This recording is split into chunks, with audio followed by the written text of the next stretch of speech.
আসসালামু আলাইকুম গাইস, আজকে আমরা অনুশীলনী 1.14 এর সবগুলো অঙ্ক করব। তো প্রথমত রয়েছে আমাদের 972।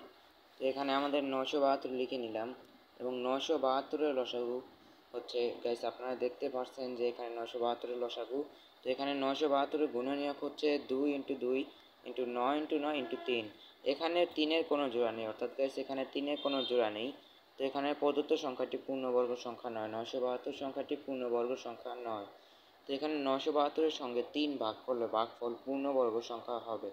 এখানে যদি 972 এর সঙ্গে গাইস আমরা 3 ভাগ করি তাহলে ভাগফল পূর্ণবর্গ সংখ্যা হবে। গাইস এর পরবর্তী অঙ্ক খ 4056। তো 4056 এর লসাগু গাইস আপনারা দেখতে পাচ্ছেন কত বড়। তো 2 × 2 13 × 13 3 × 2 4056 এর গুণনীয়ক। তো এখানে 3 2 ও 6 এর কোনো জোড়া নেই গাইস, এখানে 6 নেই কিন্তু এখানে 6, কারণ হচ্ছে 3 আর 2 দুইটা দ্বিপদীয় রাশি। তো এখন দুটোয় গুণ করা হয়েছে, তো 3 কে 2 দ্বারা গুণ করলে 6 হয়। তো 6 এর কোনো জোড়া নেই, এই প্রদত্ত সংখ্যাটি পূর্ণবর্গ সংখ্যা নয়। সুতরাং 4056 এর সাথে 6 ভাগ করলে গেছে, এখানে 6 সবচেয়ে বড় সংখ্যা, তাই আমাদের এখানে 6 নিতে হয়েছে।